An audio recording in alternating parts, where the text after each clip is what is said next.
But all of this was the work of the hand of the Hebrew Israelites, the children of Israel. Now, we know that in this rebuilding process, they got a lot of materials and money and help and backing, if you will, from the Persian Empire, because that was the will of the Most High. He used these Gentiles to have the children of Israel build this temple. Now, what I'm going to ask is this. Where in the prophets do it talk about, because we know that the temple, that this temple they built was destroyed in 70 by the Romans, or Jerusalem was taken under. Okay? Where in the prophets do it talk about a temple being rebuilt and some evil man who is the Satan incarnate in the flesh standing in this temple and running the whole world from it? Do not, I repeat, do not go to Daniel 8 or Daniel 11, because we have teachings on that. Those are not talking about some future event with some great man of sin. Those things have already happened. So if you want to run to Daniel 8 and Daniel 11, I'm not going to accept that. And I don't believe any of my brethren will if you talk with them, because we simply have too much proof from the Most High, from the history of all nations that he has written, that what he had showed unto Daniel in chapter 8 and in chapter 11, these things have already come to pass. Now, so let us move on. Go to Hosea chapter 3. Now I ask you, besides Daniel 8, and besides anything in Daniel, can you show us or show me where Edomites and Europeans will rebuild a temple in our day, and this man of sin is going to stand in that temple? Y'all like, well, why you keep saying that, Zadok? Well, for some of y'all, when I keep asking that question, y'all know the point I'm making, because y'all believe that doctrine. I believed that doctrine about a decade ago. But over the past 10 years, the Most High has opened up mine and many other people's eyes to something different. And I'm asking you to possibly consider. Will you even consider that it could possibly be other than what your teachers told you? Because anybody who believed this man of sin in the last days standing in the temple doctrine, and abomination of desolation in Matthew 24 being linked with him, your doctrine is not your own. The Most High didn't reveal it to you in a dream. You sat under an old man who told you this is what this means. And you've never questioned him. Why? Because he had a whole bunch of scriptures he showed you that convinced you. So I'm going through scripture. Is anything possibly convincing to even make you say, okay, hold on.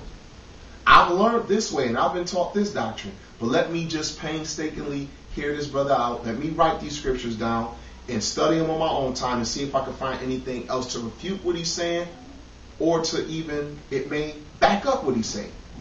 Because what's happening is Hebrew Israelites, a lot of you are now regurgitating the doctrine of your teachers like Jehovah's Witnesses regurgitate to you out of the Young People Acts book. Talk to a Jehovah's Witness teenager and you ask them questions about Jehovah and their doctrine, all of their rebuttals are going to come out of the Young People Acts book. Talk to older Jehovah's Witnesses, the Reasoning in Scriptures book. And once you get them to exhaust all of that, if they don't have their own line of study to be able to show, because they don't question the doctrine. It's learned like sitting in the school, and whatever they told you, some of y'all call studying just going back over the notes you wrote down in Sabbath class, and you call that Bible study. That's not Bible studying. That's just going over a lesson again.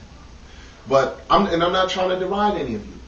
What I'm saying is that true Bible study is first spiritual, because you need the Most High through his Ruach to lead us in all truth. And at the same time, sitting in a multitude of counsel. Okay? So, here we go. Let us go to Hosea chapter 3. Hosea chapter 3. And when we get there, in these so-called minor prophets, when we get there, we're going to start reading. We're going to read verse 4 and 5. Just let me get there, y'all. Hosea 3. Verse 4 and 5. Okay. For the children of Israel shall abide many days without a king and without a prince, and without a sacrifice, and without an image, and without an ephod, and without teraphim.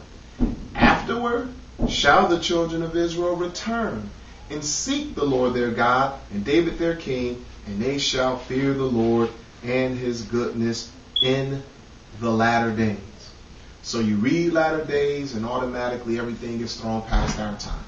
But when Hosea wrote this, the time of Jesus and the apostles were even the latter days. But that's another lesson.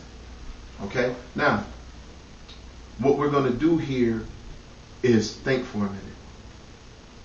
How long had the children of Israel been without a king of the flesh, a prince, a sacrifice, an image, an ephod, and teraphim? If I'm not mistaken, after Jehoiakim or Jeconiah, after the king of Babylon took his power away because he was a traitor to the king of Babylon, when the children of Israel finally came back out of captivity, do you know who the first king they had was? Herod, the Edomite, who was set in that order by the Roman Empire over the children of Israel. He brought his way into power because the Herodians, the children of Edom, read the Maccabees, the children of Edom have become amalgamated into the nation of Israel, and Idumea and Edom just disappeared from history. You disappear from history when you hide inside of another people. But let's continue. Herod was their king. The only other person that was called king of Israel or king of Jews, period, besides Herod was Yeshua HaMashiach. Herod, the Roman chosen king, and Yeshua, the Israelite chosen king, who was ushered into Jerusalem on an ass with her coat, the foal of an ass, beside her, and they were crying, Hosanna, blessed be the son of David. So, after the Babylonians took our power away, we have only had two men in history that have been called king of the Jews, who could possibly be Jews. And there was one who was an Edomite, Herod and his descendants, and Yeshua himself. And besides them, there have been none. So, here, some of you Israelites and some of you modern-day evangelists from the Christian sect, they say, well, hey, the children of Israel went without ephod and without image for many days. And do you know what the evangelicals will tell you when it says, and afterwards shall the children of Israel return and seek the Lord? They're going to tell you that happened in the 6-day war when the Zionists, not the children of Israel, the Zionists from Europe, that Zionist movement in Britain, teamed up with some of the cats who were Zionists inside of Palestine. They took it from the Arab, took it from the Muslim in the 6-day war. And that's why that Middle East controversy is going on to this day. And no, Hillary Clinton and Barack Obama will not bring peace to the Middle East. Okay? Now, so they'll say, look, the children of Israel have returned, and this is going to usher in the temple being rebuilt, and this is going to set it up for that man of sin to come. Now, the Hebrew Israelites, not all of you, but some of you, sitting under your teachers have taught you the same thing. But have taught you that this man of sin is going to usher in a period of 3.5 years called the Great Tribulation. And the sign of it starting is him being in Jerusalem.